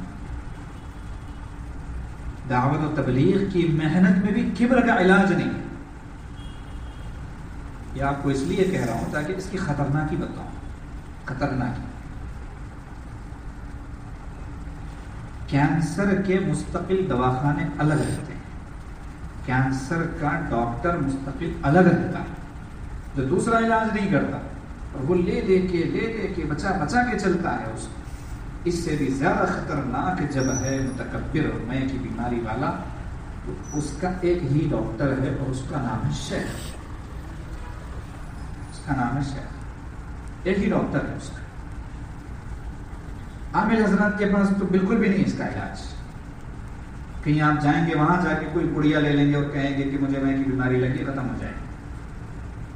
کسی نے کہا جس کو میں کی ہوا لگی, جس کو میں کی ہوا لگی, اسے پھر نہ دوا لگی نہ دعا لگی. دونوں چیزیں تھی, نہ دوا لگتی نہ دعا لگتی. حضرت دعا فرما دیجیے. حتیٰ کہ یہ بھی سنیے, کہیں آپ لوگ یہ سوچ کر کے اس کا علاج صرف شیخ کے پاس ہے, کہیں بھی نہیں ہے, کسی کے بھی پاس نہیں ہے, کہیں کچھ اور نہ سوچ لیا ہو, تو یہ سن لیجیے کہ شیخ کے پاس بھی اگر یہ علاج کروایا نہیں, جس پر اب تک بات ہوئی ہے آج اس کی ابتدا سے اصلاح و تربیت کے ضمن میں, کہ یہ اگر علاج کروایا نہیں تو زمانے کے قطب الاقطاب کے پاس بھی اس کا علاج نہیں. ارے بات سمجھ, زمانے کے غوث کے پاس بھی اس کا علاج نہیں. اگر یہ نہیں کروانا چاہا, ہم نے خود دیکھا ہے مشائخ کی خانقاہوں میں بھی متکبرین ہوتے ہیں. کیوں؟ اس لیے کہ وہ چاہتے ہی ہیں کہ میں متکبر بنا رہا ہوں, اپنا علاج نہیں چاہتے. اب وہ اگر کہے حضرت دعا کر دیجیے, دعا کر دیجیے, دعا کیا دعا؟ دعا کے لیے جتنے اسپیڈ بریکرز ہوتے ہیں وہ ہیں آپ کے پاس, جتنے گڈھے ہوتے ہیں گاڑی کی اسپیڈ کم کرنے کے لیے وہ ہیں آپ کے پاس. اب مشائخ کی دعائیں کیا فائدہ پہنچائیں؟ صرف دعاؤں سے اگر اللہ مل جاتے تو ہمارے لیے نبی علیہ السلام کی دعاؤں کے بعد کسی کی دعا کی ضرورت نہیں. حتیٰ کہ اس امت کا سب سے بڑا ولی صدیق اکبر رضی اللہ تعالیٰ عنہ کی بھی دعا کی ضرورت ہمیں نہیں, کیونکہ امام الانبیاء صلی اللہ علیہ وسلم نے قیامت تک آنے والے اپنے ایک ایک امتی کے لیے جو دعائیں کی ہیں, اس کے بعد ہمیں کسی کی دعا کی ضرورت نہیں ہے, کسی کی دعا کی ضرورت نہیں. تو اگر دعاؤں سے اللہ مل جاتے تو ہم کو ایسے ہی مل جاتے. نہ مدارس کی ضرورت تھی, نہ دعوت و تبلیغ کی ضرورت تھی, نہ تصرف و سلوک کی ضرورت تھی, نہ نمازیں پڑھنے کی ضرورت تھی, نہ حج و عمرے کی ضرورت تھی, کچھ بھی کرنے کی ضرورت نہیں تھی. نبی علیہ السلام کی دعا ہماری ہدایت کے لیے کافی تھی. لیکن دنیا اسباب کا گھر ہے. اللہ نے اس دعا کی قبولیت کو جوڑ دیا ادھر کی محنت کے ساتھ, کہ جو انسان واقعتاً اللہ کو پانا چاہے گا اور راستے کی رکاوٹوں کو دور کرنا چاہے گا, پھر دعائیں انشاءاللہ رنگ لائیں, اور وہ دعائیں اس کو پھر کامیابی دلائیں گی. تو اصل جو ہے میں کا مسئلہ ہوتا ہے کہ بندہ اپنی اصلاح و تربیت نہیں کرواتا. شیطان کے پھسلنے کی جو ابتدا ہوئی نا, وہ یہیں سے ہوئی, یہیں سے ہوئی. اللہ نے جب اس سے کہا کہ سجدہ کیوں نہیں کیا, تو اس نے کہا انا انا انا. یہ جو انا ہے عربی میں انا میں کو کہتے ہیں, میں. سب سے پہلے اس کی زبان سے نکلا انا خیر منہ, میں آدم سے بہتر ہوں. I am better than آدم. انگریزی والوں, اس نے جیسے ہی یہ کہا, اللہ نے کہا اچھا آپ ہیں تو میری نظر میں آپ گدھے کے باپ. اخرج منہا فإنک رجیم, نکل جا یہاں سے اس لیے کہ تو مردود ہے. وإن علیک لعنتی الی یوم الدین, اور میری لعنت برستی رہے گی تجھ پر اسرافیل کے سور پھونکنے تک. کس بات پہ سزا ملی اس کو, کس بات پر؟ کیا کہا تھا اس نے اللہ سے کہ اللہ میں آپ سے ایک سجدہ آپ کو نہیں کروں گا, اس پر نہیں. وہ تسبیح جو کرتا تھا بند کر دیا تھا اس پر نہیں. فرشتوں کا استاذ تھا انہیں پڑھاتا تھا اس نے استعفیٰ دے دیا اس پر. کسی بھی چیز پر نہیں, صرف اس پر کہ اس نے اللہ کے سامنے کھڑے ہو کر میں کہا. اللہ نے سبق دے دیا پوری انسانیت کو جو قیامت کی صبح تک آنے والی ہے. میرے مقابلے میں کالر سیدھا کرو گے تو اسی کالر کو کاٹ کر رکھو. یہ اللہ کیا فیصلہ ہے. متکبر دنیا میں نہیں پنپ سکتا. یہ بات ہے. اللہ کو سخت ناپسند. بڑائی بس جس دن بڑائی کی ابتدا ہوتی ہے یاد رکھ لیجیے اس دن سے بربادی شروع ہوگی. فرعون کیا کیا نہیں کیا, کیا کیا نہیں کیا اس نے. گناہوں کے سمندر پھیلا دیے اس نے. اللہ کو جلال نہیں آیا, خاموش رہے تھا. جس دن اس نے کہا موسیٰ علیہ السلام سے انا ربکم الاعلی, انا ربکم الاعلی, میں تمہارا مائی باپ ہوں. یہ جس دن کہا نا اس نے میں تمہارا مائی باپ ہوں, اللہ نے کہا اچھا آج آئے تم اپنی اصلیت پر, آج آنکھیں دکھا رہے. فَأَخَذَهُ اللَّهُ نَكَالَ الْآخِرَةِ وَالْأُولَىٰ. علماء کرام جانتے ہیں فا یہاں پر تعقیبیہ ہے, فوراً بغیر کسی انتظار کے اللہ نے لاٹھی برسائی. اللہ نے لاٹھی برسائی اور اس لاٹھی نے اس دنیا میں بھی اسے برباد کیا اور آخرت میں تو کرے گی. نکال الآخرتی والأولیٰ, اکٹھے ایک لاٹھی, دونوں جگہ بربادی اور تباہی. کیوں ہوا تھا؟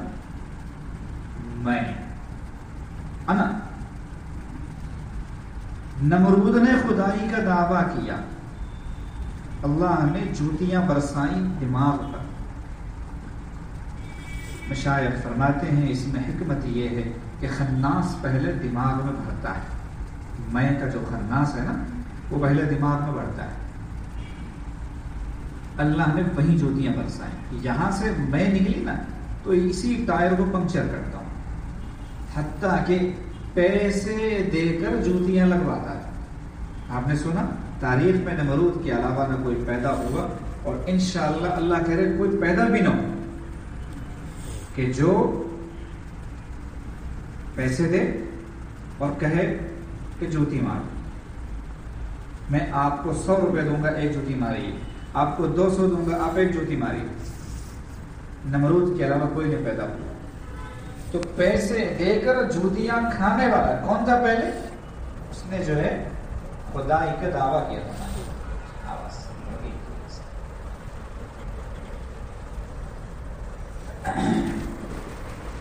تو یاد رکھیں جو سالکین ہیں بطور خاص کسی سے بھی بیعت ہے, چاہے ساجد سے ہوں چاہے کسی اور شخص سے ہوں, اچھی طرح لکھ کر رکھ لیں. اگر آپ کے دل میں کی میم کا رائی کے دانے کے برابر بھی شوشہ رہے گا, اللہ کی معرفت اور اللہ کی محبت اور اللہ کے تعلق کا اتنا سا بھی حصہ الٹے لٹکنے پر بھی نہیں ملے گا. یہ بات ہے, الٹے لٹکنے پر بھی نہیں ملے. اللہ والوں کے جب آپ حالات پڑھیں سنیں کسی سے, ایک بھی بزرگ کے بارے میں آپ کو یہ نہیں ملے گا کہ وہ تانا شاہی انداز کے تھے, متکبر تھے, مغرور تھے, ان میں بڑا پن تھا, کہیں نہیں ملے گا. ہر کوئی لکھے گا انتہائی متوازن, انتہائی منکسر المزاج, یعنی اپنے آپ کو نیچے کرنے والے, اپنے آپ کو بچھا دینے والے, اپنے آپ کو مٹا دینے والے. ہمارے مشائخ فرماتے ہیں تصوف کے مدرسے میں داخلہ لینے کے بعد پہلی سیڑھی یہی ہے کہ تواضع اپنے اندر پیدا ہو. یہ جتنی چیزیں ہیں نا ازدواجی زندگیوں میں, تلخیاں, لڑائیاں, جھگڑے, میاں بیوی کے, باپ کا بچوں کے ساتھ مسئلہ, بچوں کا ماں باپ کے ساتھ مسئلہ, یا دو دوستوں کی آپس میں لڑائی، یا دو بھائیوں کا آپس میں نہیں بننا وغیرہ وغیرہ، ان کی بنیاد تکبر مجھے بولا، میرے سامنے بولا، مجھے آنکھ دکھایا، اس کو تو میں دیکھ لوں گا. یہ کہنے والا کون ہوتا ہے معلوم؟ متکبر. اگر تکبر نہیں ہوگا تو یہ نہیں بولے گا، یہ ہرگز نہیں بول سکتی. علامت ہوتی ہے متکبر ہونے کی، علامت ہوتی ہے. حتیٰ کہ ٹریفک میں کوئی اگر آپ کو ایسے طریقے سے اوورٹیک کر کے گیا کہ آپ تھوڑی دیر کے لیے چمک سے گئے، کچھ مسئلہ ہو گیا، آپ نے اسے گھور کر دیکھا، یہ علامت ہے تکبر.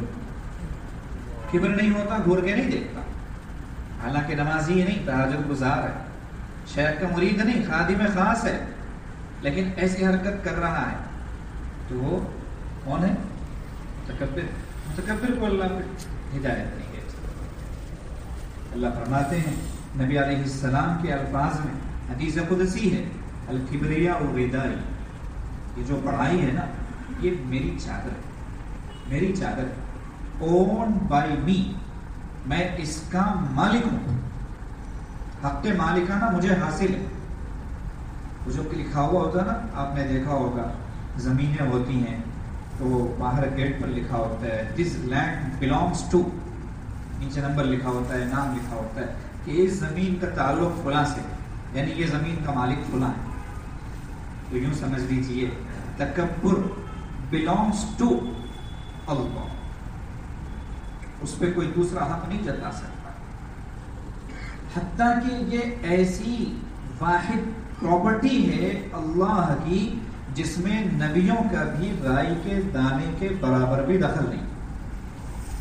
اگر حق ہوتا دنیا میں کسی کو بڑائی جتانے کا یا بڑائی دکھانے کا تو انبیاء کرام علیہم السلام کی ذات سب سے پہلے آتی اور اللہ ان سے کہتے کہ میرے مقابلے میں بڑائی نہ دکھانا، باقی تمہارے امتیوں کے مقابلے میں تم بڑائی دکھا سکتے ہو. لیکن اس کی بھی اجازت نبی کو بھی تکبر کی اجازت رائی کے دانے کے برابر بھی نہیں ملی ہے. آپ پوچھ رہے ہیں حضرات علماء کرام سے، جہاں ہلکا سا بھی شبہ ہو جاتا نبی علیہ السلام خود فرماتے کہ اللہ میں آپ کا غلام، اللہم انی انا عبدک، اللہ میں آپ کا غلام، آپ کا بندہ ہوں، بہت چھوٹا ہوں، میں بہت چھوٹا ہوں. ہمیشہ اپنی فکر لگی رہتی تھی. نبی علیہ السلام تو محبوب بندے اللہ کے، مقبول بندے اللہ کے، معصوم بندے اللہ کے، جن کے دل و دماغ میں کبھی گناہ کا وسوسہ اور خیال بھی نہیں آتا، اگر ان کی زبان سے بھی کبھی حقیقت ہے، سچ ہے، اس کے باوجود بھی کوئی لفظ ایسا نکل گیا جس سے پتہ چلا کہ یہاں بڑائی ظاہر ہو رہی ہے، اللہ نے اپنے ان معصوم بندوں کی بھی تربیت کا نظم کیا. ہمارے حق میں تو انبیاء کرام، ہم ان کے غلاموں کی پیروں کی دھول کے برابر نہیں ہیں، لیکن اللہ کا اپنے بندے کے ساتھ جو معاملہ ہے وہ آپ کو عاجز بتانا چاہ رہا ہے. کہ موسیٰ علیہ السلام منبر پر ٹھہرے ہیں، وقت کے نبی ہیں، اور یہ متفقہ بات ہے کہ وقت کا نبی سب سے بڑا عالم ہوتا ہے، سب سے بڑا فاضل ہوتا ہے، سب سے بڑا عمل کرنے والا ہوتا ہے، سب سے بڑا متقی ہوتا ہے، سب چیزوں میں اس سے آگے کوئی نہیں ہوتا اگر نبی موجود ہو دنیا میں. ارے بات سمجھ میں؟ تو موسیٰ علیہ السلام سے کسی نے کھڑا ہو کے پوچھا اس وقت دنیا کا سب سے بڑا عالم کون ہے؟ انہوں نے بالکل جو صحیح بات تھی وہ کی کہ میں انا عالم، کہ اس وقت روئے زمین کا سب سے بڑا عالم میں.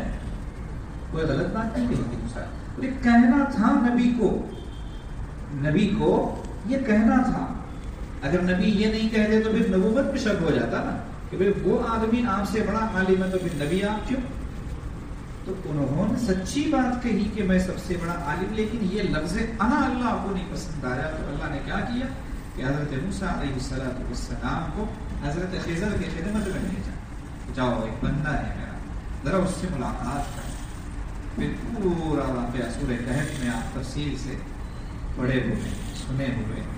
یہ اللہ کا اپنے ان بندوں کے ساتھ میں معاملہ ہے جو معصوم ہے پوری دنیا میں، جو امام ہیں اپنے وقت کے، جو خاص ہیں اللہ کے، جو مقبول ہیں، جو محبوب ہیں، جو پیارے اور برگزیدہ ہیں۔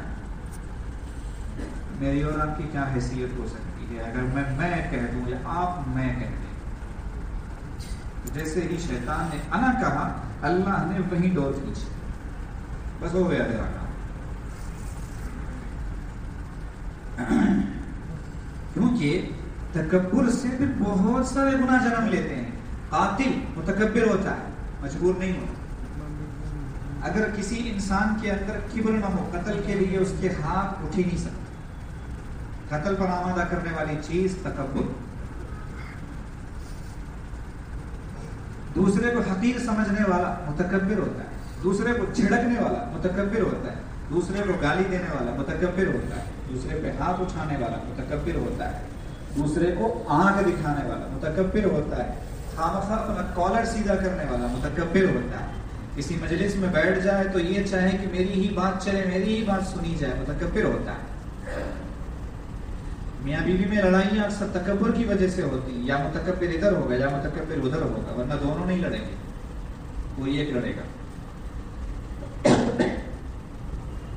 تو مشائخ کی دنیا میں کبر کا علاج ہوتا ہے، تکبر کا علاج ہوتا ہے، اور ایسے ایسے سخت علاج بھی مشائخ نے کیے ہیں کہ آج کے اگر مریدین کے سامنے وہ علاج کا صرف ذکر بھی آ جائے تو بیت ہونے کا ارادہ ختم۔ کہتے بھائی بیت ہونا تو بڑا مہنگا ہے، یہاں پر تو ایسے ایسے علاج ہوتے ہیں، تو جب تک علاج نہ ہو اس وقت تک انسان کے اخلاق درست نہیں ہو سکتے، اللہ کی معرفت نصیب نہیں ہو سکتی۔ جیسے مثال کے طور پہ کینسر کا جو گھوڑا ہوتا ہے، کینسر کی جو جگہ ہوتی ہے، اتنی سی گانٹ جو بن جاتی ہے، ڈاکٹرز اس کو کبھی نکال کے پھینک دیتے ہیں آپریشن کے ذریعے، اس کی کوئی دوائی نہیں ہوتی، اس کو کاٹنا پڑتا ہے، پیٹ میں ہو تو پیٹ کاٹنا پڑتا ہے، پیٹ میں ہو تو پیٹ کاٹنا پڑتا ہے، سر میں ہو تو سر پھاڑنا پڑتا ہے۔ ڈاکٹر سب نے اپنے اعتبار سے وہ جہاں بھی ہوتا ہے وہاں سے اسے نکالتے ہیں، اور اس کا علاج کوئی دوائی نہیں۔ ٹھیک اسی طرح تکبر اگر جڑ پکڑ جائے تو اس کا علاج آپریشن ہوتا ہے مشائخ کے پاس، کہ پھر اس کو اسی اعتبار سے کاٹتے ہیں، یہ نہیں کہ اس کے لیے دعا کریں کہ اللہ اس کا تکبر ختم کرے۔ حتیٰ کہ جو آدمی کسی جگہ پر جائے اور نیچے بیٹھنا اس کو آر محسوس ہو اور وہ اوپر جگہ تلاش کرے تھوڑی دیر کے لیے، وہ متکبر ہے، متکبر ہے۔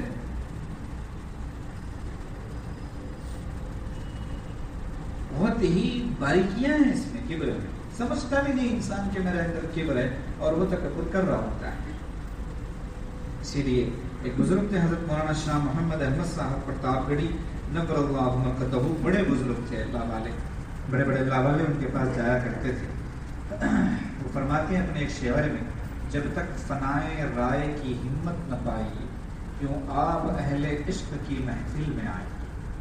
فنائے رائے کا مطلب ہوتا ہے میری رائے، میری رائے، آئی سے آئی تھنک، جو ہوتا نا میرا خیال ہے، میں ایسا سوچتا ہوں، میری یہ سمجھ ہے۔ جو بار بار ایسا بولنے والا ہے اس کو خطاب کر کے فرما رہے ہیں کہ آپ بتائیے ہمارے پاس، آپ کو فائدہ نہیں ہوگا جب تک آپ اپنی رائے کو فنا نہیں کر دیں گے کہ میری رائے کچھ بھی نہیں، میری مرضی کچھ بھی نہیں، میری بات کچھ بھی نہیں، مجھ سے اچھا بولنے والے، مجھ سے اچھی رائے دینے والے، مجھ سے اچھی سمجھ رکھنے والے دنیا میں بہت ہیں۔ جب تک ایسا خیال آپ کے اندر نہ پیدا ہو تو آپ آتے کیوں ہمارے پاس میں ٹائم برباد کرنے کے لیے؟ یہ مطلب کیوں آپ پہلے عشق کی محفل میں آئیں؟ پھر فرمایا یہ جو تصوف و سلوک کا راستہ ہے نا، اس کو راہ محبت کہتے ہیں، یعنی اللہ کی محبت کا راستہ۔ تنہا نہ چل سکیں گے محبت کی راہ، اس راستے میں آپ اکیلے نہیں جا سکتے، میں چل رہا ہوں، آپ میرے ساتھ آئیں۔ آپ کو کسی کا دامن تھامنا ہوگا، کسی کی انگلی پکڑنی ہوگی، کسی کی جوتیاں اٹھانا ہوگا، کسی کے پیر دبانے ہوں گے، کسی کے سامنے زانو ادب طے کرنا ہوگا، کسی کے سامنے اپنی زبان بند کرنی ہوگی، کسی کے سامنے اپنی نظروں کو جھکانا ہوگا، کسی کے سامنے یہ آ کے کہنا ہوگا کہ حضرت آپ جو حکم فرمائے میں حاضر ہوں، تب پھر کام بنے گا اور اللہ کی محبت کا ہمیں مزہ محسوس ہوگا، اور اس راستے پر سب چلیں، کوئی نہیں بچا۔ ایک بات یاد رکھیں ہمیشہ، دنیا میں کسی کو بھی ولایت مادر ذات نہیں ملی. اگر ملی بھی ہے تو اس کا ظہور کسی اللہ والے کے ہاتھ پہ ہوگا. جیسے کوئی آدمی ماں کے پیٹ سے اللہ والا بن کے آ گیا تو دنیا کو پتا چلا کہ یہ ولی ہے. کب پتا چلا؟ جب کسی بزرگ نے بتایا کہ یہ ولی ہے، اصلاح کر کے تربیت کر. اس سے پہلے نہیں پتا چلا، چھپی ہوئی تھی ولایت. ظاہر کب ہوئی؟ کسی کے پاس آ کر. حضرت شیخ الحدیث مولانا زکریا صاحب نور اللہ مرقدہ وہ فرماتے ہیں علم علماء کی صحبت سے آ جائے، مدارس سے آ جائے، انسان کی اپنی خود کی محنت سے بھی آ جائے گا، اور عمل ماحول سے آ جائے گا. لیکن اخلاص کسی کی جوتیاں سیدھی کیے بغیر نہیں ملتا. اخلاص پر بتانے کا وقت نہیں رہا، اس کو پھر کسی مجلس میں انشاءاللہ. اخلاص کا خلاصہ بس اتنا ہے کہ انسان خود جو کام کر رہا ہے اس کی بھی اسے پرواہ نہیں ہونا کہ میرا یہ کام محفوظ کیسے رہے گا. یہ اخلاص کا اعلیٰ درجہ ہے. انسان کو خود اپنی بھی پرواہ نہ ہو کہ میرا یہ کام محفوظ کیسے رہنے کی کر دریا میں ڈال والا جو معاملہ ہے ویسے کام کر اور بھول جا. یہ فرماتے ہیں حضرت شیخ رحمۃ اللہ علیہ کسی کی جوتیاں سیدھی کیے بغیر نصیب نہیں ہوتا. مطلب کسی اللہ والے کے فتووں میں گئے بغیر، اس کے پاس اپنی اصلاح و تربیت کروائے بغیر آپ ایسے نہیں بن سکتے کہ اللہ کو آپ پر پیار آ جائے. ایک بزرگ تھے حضرت شاہ عبد القادر صاحب رائے پوری نفر اللہ مرقدہ. رائے پور کی خانقاہ بڑی مشہور ہے، اکثر لوگ جانتے ہیں. وہاں وہ بزرگ رہتے تھے. حضرت مولانا الیاس صاحب نفر اللہ مرقدہ اور ان میں بہت محبت کا تعلق تھا. یہ ان کو حضرت رائے پوری کہتے تھے، وہ ان کو حضرت دہلوی کہتے تھے. نام نہیں لیتے. حضرت مولانا الیاس صاحب رحمۃ اللہ علیہ کا نام نہیں لیتے. کتنا احترام. حضرت ایک مرتبہ رائے پور تشریف لے گئے. لکھنے والے حضرت مولانا علی میاں رحمۃ اللہ علیہ. مغرب کی نماز کے بعد میں حضرت شاہ عبد القادر صاحب رائے پوری رحمۃ اللہ علیہ نے 2 رکعت سنت ادا کی. حضرت کا معاملہ یہ تھا کہ غیر اختیاری طور پر عذر تھا کہ حضرت کا وضو زیادہ دیر نہیں رہتا تھا. ایسے مجاہدات ہیں حضرت کی زندگی کے حضرت رائے پوری رحمۃ اللہ علیہ کی، بس اس کی وجہ سے پیٹ کا معاملہ ایسا بگڑا جوانی ہی میں کہ پھر آخر تک صحیح نہیں ہو سکا. تو عذر تھا کہ وضو زیادہ نہیں رہتا تھا. تو مغرب کی جیسے ہی فرض امام صاحب سلام پھیرتے فوری اٹھ کے 2 رکعت سنت پڑھتے پھر بیٹھ جاتے. تو حضرت بیٹھ گئے. اب جیسے ہی حضرت بیٹھے تو لوگ آ کے بیٹھنے لگے. اور ادھر حضرت مولانا الیاس نور اللہ مرقدہ کا معمول یہ تھا کہ مغرب کے بعد جو نفلوں کے لیے رکعت باندھتے تو لمبی نفلیں اور عشاء کی اذان ہو جاتی. لمبی عوامین پڑھنے کا معمول تھا. لیکن اس وقت جب رائے پور تشریف لائے ہوئے تھے تو ادھر حضرت رائے پوری رحمۃ اللہ علیہ 2 رکعت سنت سے فارغ ہو کے اپنی چارپائی پر بیٹھے. ادھر حضرت کو محسوس ہوا لوگوں کی چہل پہل سے کہ شاید حضرت بیٹھ گئے ہیں. تو اپنی نماز مختصر کی، یعنی جو نماز دوسروں کے اندازے کے حساب سے 15-20 منٹ میں ختم ہونے والی تھی وہ 2 منٹ میں ختم ہو گئی. اور سیدھے حضرت گویا دوڑتے ہوئے آئے اور حضرت کی چارپائی کے قریب آ کر بیٹھ گئے. تو حضرت رائے پوری رحمۃ اللہ علیہ نے فرمایا کہ حضرت آپ نے معمول کے مطابق نوافل میں رہتے، آپ یہاں کیوں تشریف لائے؟ تو حضرت نے فرمایا، حضرت مولانا الیاس صاحب نور اللہ مرقدہ نے دل کے کانوں سے سننے والا جملہ ہے. حضرت نے فرمایا کہ حضرت آپ کی مجلس سے آپ کے پاس بیٹھنے سے میری نفلیں بڑی نہیں. آپ کے پاس بیٹھنا، آپ کی صحبت میں بیٹھ جانا میرے نزدیک نفل پڑھنے سے افضل ہے. بھی فرمایا یہ صحبت کا مقام تھا کہ کیوں. اب اس کی وجہ کیا ہے؟ سوال پیدا ہوتا ہے کہ بھئی ایسے کیوں؟ نفل تو اللہ کے لیے پڑھ، کوئی شیخ کی صحبت میں بیٹھ جانا نفل پڑھنے سے افضل کیسے ہوگی؟ مشائخ نے جواب دیا ہے کہ انسان اگر 1,00,000 سال بھی بیریا عبادت کر لے، بیریا عبادت کا مطلب ہوتا ہے اخلاص پر، ریا ہے ہی نہیں، دکھاوا ہے ہی نہیں، اس میں دور تک نہیں ہے، خالص اللہ کے لیے کیا، لیکن پھر بھی اس کا خاتمہ ایمان پہ ہوگا یا نہیں کوئی گارنٹی نہیں ہے. شیطان آخری وقت میں بڑے بڑوں کے پاس آیا ہے. میری اور آپ کی تو کوئی حیثیت ہی نہیں. بڑے ائمہ کے پاس، بڑے اولیاء اور کتب کے پاس ان کو پریشان کرنے آیا ہے. تو اللہ والوں نے فرمایا کہ 1,00,000 سال بھی اگر کسی کو مل جائیں اور ان 1,00,000 سالوں کی بے ریا عبادت بھی اسے مل جائے، خاتمے کی گارنٹی نہیں ہے، اس لیے کہ شیطان آخر وقت میں پٹی بڑھا سکتا ہے، اور اس کے سر پہ چونکہ کوئی بڑا نہیں اس لیے وہ پھسل سکتا ہے۔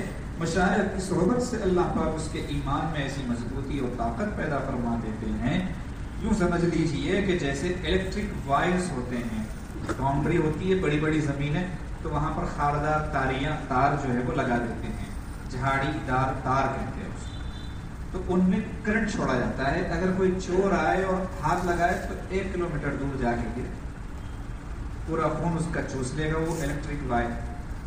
تو یوں سمجھ لو کہ آخر وقت میں شیطان اگر ہاتھ ڈالنا چاہے گا نا تو وہ صحبت کے جو تار رہیں گے نا وہ شوق دے کے اس کو دور کھینچے گا۔ اور ایسے کئی واقعات ہیں، اگر آج سنانے لگے تو مزید وقت نکل جائے گا۔ تو یہ فائدہ ہوتا ہے بزرگان دین کی صحبت کا کہ آخر وقت میں اللہ پاک خاتمہ ایمان پر فرمائے۔ امام راضی رحمۃ اللہ علیہ کا صرف ایک واقعہ سناتا ہوں، تفسیر کبیر کے مصنف۔ امام راضی رحمۃ اللہ علیہ وہ بہت بڑے عالم تھے، علامہ، وقت کے علماء کے بہت بڑے امام بولے۔ ان کے شیخ تھے شیخ نجم الدین کبرا رحمۃ اللہ علیہ۔ ان کا آخری وقت آیا امام راضی کا، شیطان آ گیا آخری وقت، اللہ کی ایک دلیل دی، انہوں نے شیطان اس نے توڑ دی، دوسری شیطان نے توڑ دی، شیطان بہت بڑا عالم، آپ کو پتہ ہے بہت بڑا عالم، تیسری دی اس نے توڑ دی، چوتھی توڑ دی، 99 دلیلیں توڑ دی۔ کتنی؟ 99۔ کون سی دلیل؟ اللہ ایک ہے۔ میں اور آپ یہاں بیٹھ کے 2 دلیلیں نہیں دے سکتے کہ اللہ ایک ہے، ہمارا علم تو اتنا گیا گزرا۔ انہوں نے 99 دلیلیں دی، شیطان نے سب توڑ دی۔ ادھر حضرت کے شیخ وضو فرما رہے تھے، نماز کے لیے وضو کر رہے تھے، اللہ نے وہ واقعہ جو ہے جو کئی سینکڑوں میل دور ہو رہا تھا کھول دیا شیخ کے سامنے، وہ سامنے ہو رہا ہے، وہ دیکھ رہے ہیں اپنے مرید۔ جیسے ہی حضرت پر منکشف ہو گئی یہ بات، پتہ چلا کہ آخری وقت ہے میرے اس مرید کا، عالم مرید کا، اور یہ دنیا سے جانے لگا ہے اور یہاں شیطان اس کو پریشان کر رہا ہے۔ تو وضو کا جو لوٹا تھا اس کو ایسے پھینکا، اسے دور پھینکتے گیند پھینکتے ایسے پھینکا، اور ایک زور کی آواز میں کہا کہ یہ کیوں نہیں کہتے کہ میں اللہ کو بغیر دلیل کے ایک مانتا ہوں۔ یہ آواز ان کے کان میں پڑی، مرید کے کان میں یہ آواز پڑی، اور انہوں نے کہا شیطان سے کہ میں اللہ کو بغیر دلیل کے ایک مانتا ہوں اور روح پرواز ہوں۔ خاتمہ ایمان کو ایسی کئی مثالیں ہیں۔ بہرحال جو بنیادی بات ہم نے عرض کی کہ تصوف و سلوک کا مقصد جو ہے وہ شیخ سے اصلاحی تعلق اور اپنی تربیت ہے۔ اگر یہ چیز ہو رہی ہے تو خوشی کا مقام ہے، شکر ادا کرنا چاہیے، اور اگر ایسا نہیں ہے تو اپنی روش بدلنی چاہیے، اپنا طرز بدلنا چاہیے۔ یہ دور جو ہے گناہوں کا دور ہے، اس دور میں اپنے آپ کو جتنا مشائخ کے دامن سے، ان کے قدموں سے وابستہ کر کے چلیں گے انشاءاللہ اتنا ہی فائدہ ہوگا۔ اللہ پاک ہم سب کو اپنے فضل و کرم سے عمل کی توفیق عطا فرمائے، اور ہم سب کو اللہ پاک اپنے فضل و کرم سے اپنے مقبول اور محبوب بندوں میں شامل فرمائے، نسبت کے نور سے ہم سب کے قلوب کو منور فرمائے۔ آمین وآخر دعوانا ان الحمد للہ رب العالمین۔ نماز کا وقت قریب آ گیا، نماز ہو جائے گی انشاءاللہ۔ میں کل دعا بنا کر